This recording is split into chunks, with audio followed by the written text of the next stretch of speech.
To page number 22, they looked at each other, reading each other's thought. Without exchanging a single word, they went into the dense growth and gathered some bulrushes. They made a basket out of them. Gently, they led the sleeping twins in this makeshift cradle. Slowly, the cradle was lowered into the fast flowing river, caught in the currents, and the cradle was carried downstreams. It neither sank nor capsized. Now, जैसे ही हमने देखा कि वो दोनों servants जो हैं बच्चों को लेके बाहर आते हैं, उन मासूम बच्चों को देख के उनका मन जो है वो बदल जाता है। ठीक है, वो एक दूसरे को ऑब्ज़र्व करते हैं और वो जंगल से बल्ब लेके आते हैं। ना बल्ब जो है वो एक एक्वेटिक हर्ब है। एक्वेटिक मतलब पानी के आसपास रहने वाला पौधा, और उसकी एक टोकरी बनाते हैं, बच्चों को टोकरी में रखते हैं। मतलब क्रैडल मतलब एक ऐसे क्रैडल होता है बच्चों का झूला, एक टोकरी काइंड, और उसे नदी में बहा देते हैं, नदी टाइबर में। ठीक है, ना वो सिंक करता है, डूबता है, और ना ही वो कैप्साइज्ड होता है, दैट मीन्स ना ही वो टूटता है, ब्रेक होता है।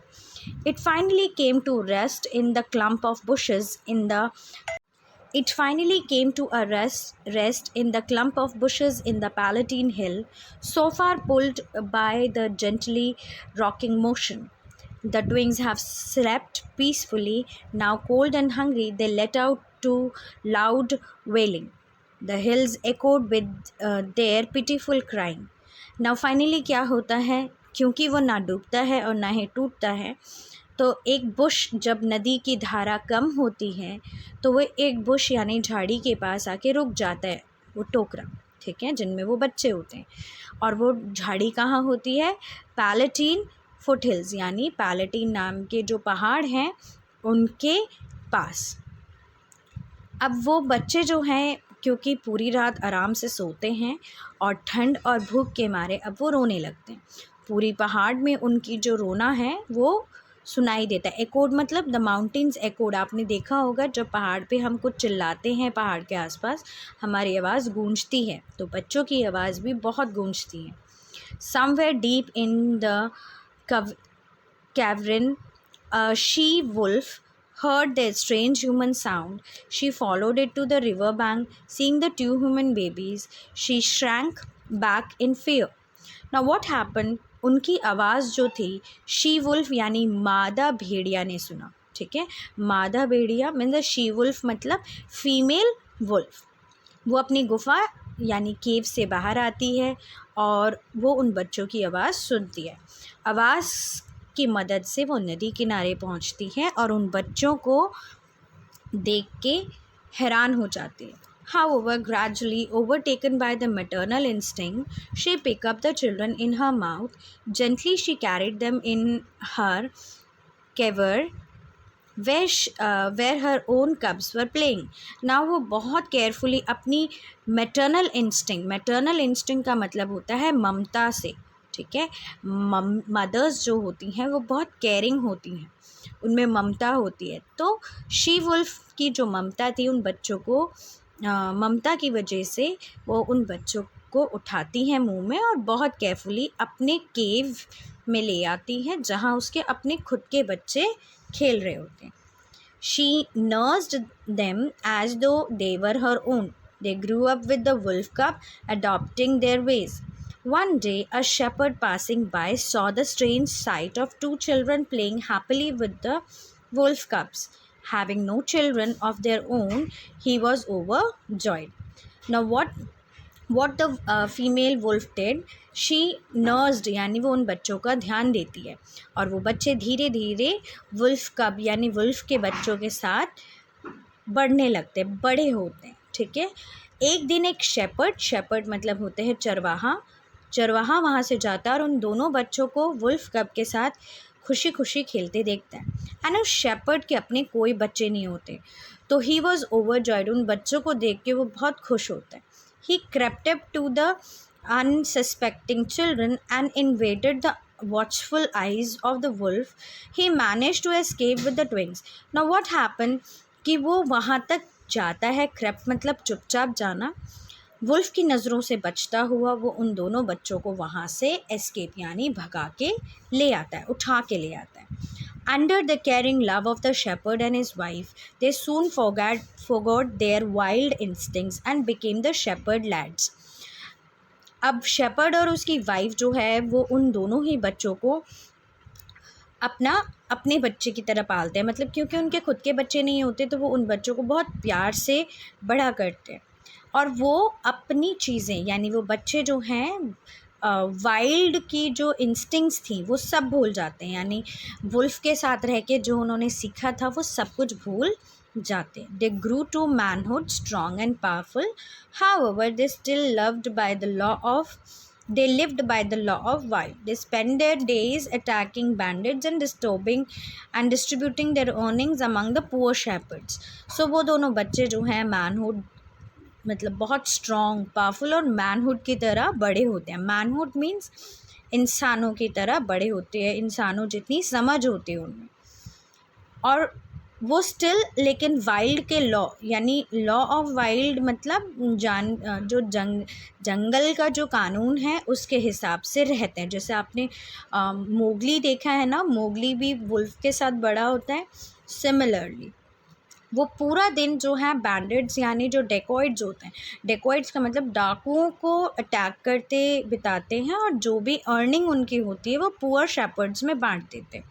There fames spread far and wide, soon reached the ears of their grandfather Numitor, who was passing his day in the interiors of the forest with his loyal soldiers.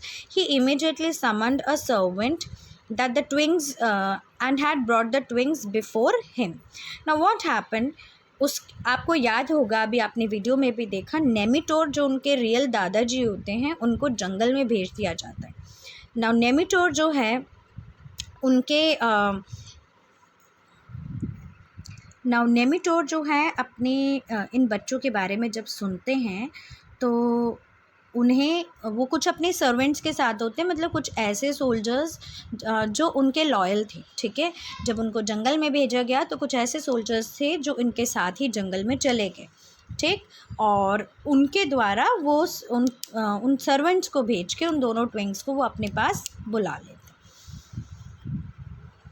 Seeing the strange resemblance they bore to Sylvia, his hopes were raised, and questioning them, he realized that his dreams to reconquer his own territory was being fulfilled. Unable to control his happiness, he hugged them closely, and tears of joy slipped down his cheeks. He named them Romulus and Remus. Now what happened, उन दोनों बच्चों की जो real mother है वो Sylvia थी, जो नेमिटोर की बेटी थी. ठीक है, जैसे ही उन दोनों बच्चों की शक्लें वो देखते हैं तो उन्हें सिल्विया जैसी रिजेम्बलेंस दिखाई देती है. फॉर एग्ज़ाम्पल हम अपने पेरेंट्स की तरह ही दिखते हैं, तो नेचुरल सी बात है रोमुलस एंड रीमस भी अपनी माँ की तरह ही दिखते थे. वो अपने बेटी की शक्ल के बच्चों को देख के समझ जाते हैं एंड वो रियलाइज़ करते हैं कि जो टेरिटरी यानी जो किंगडम उसके भाई ने उससे छीन ली थी, अब इन बच्चों की मदद से वो उसे ले सकता है. एंड नेमिटोर यानी इनके दादा नेमिटोर ही इनको रोमुलस एंड रीमस नाम देते हैं. मैं दोबारा से बता रही हूँ बच्चों, इनका नाम पहले से रोमुलस और रीमस नहीं था, ये नाम नेमिटोर द्वारा दिया गया था. नेमिटोर इनके दादा. Okay, Romulus and Remus gathered together a band of loyal soldiers and some of the poor shepherds who were really in debt to them. With their help, they restored the throne of Nemetor and released their mother from the captivity. Then they decided to build a city on the spot where they were found. They worked carefully, planning the finest city in the world. It was to be located at the foothills of Palatine Hills on the bank of river Tiber. Now वो दोनों मिलके कुछ soldiers के साथ और कुछ shepherds के साथ जिनकी वो मदद करते हैं, ठीक है, जो उनके इन डेप्थ में होते हैं, इन डेप्थ मतलब जिनका आभार होता है, मतलब इन पुअर शेपर्ड्स की वो मदद करते थे, तो अपने आभार के तौर पे वो उनके साथ नेमिटोर की मदद करते हैं, उनका थ्रोन यानी उनकी किंगडम को वापस लेते हैं और अपनी माँ को कैप्टिविटी से आज़ाद करते हैं। और वो डिसाइड करते हैं वो अपना एक किंगडम, अपनी एक सिटी बिल्ड करेंगे। वो केयरफुली वर्क करते हैं, प्लान करते हैं, और पैलेंटाइन हिल्स, ठीक है, जो कहाँ पर है, रिवर टाइबर के पास, वहाँ पे वो अपना राज्य बनाने को सोचते हैं। Surrounded by the 7 hills, they designed cities, building baths and temples, and soon a splendid city came up. This city was named Rome after Romulus and Remus. Okay, so what happened, palatine hills जो हैं वो total 7 hills हैं और उनके पास river Tiber भी था। वहाँ वो अपनी सिटी को डिज़ाइन करते हैं जहाँ पे ब्यूटीफुल बिल्डिंग्स होती हैं, स्ट्रीट्स होते हैं, बाथ्स होते हैं यानी नहाने के मतलब पूल्स होते हैं। आप लोगों को पता होगा पहले की सभ्यता में नहाने के जो बाथरूम काइंड होते थे वो अलग बनाए जाते थे। वो ब्यूटीफुल बाथरूम्स बिल्ड करते हैं, टेम्पल्स बिल्ड करते हैं और उस सिटी को नाम दिया जाता है रोम, ठीक है, and which was named after Romulus and Remus. इन दोनों भाइयों के नाम के पीछे इस सिटी का नाम दिया गया है, दैट इज़ रोम।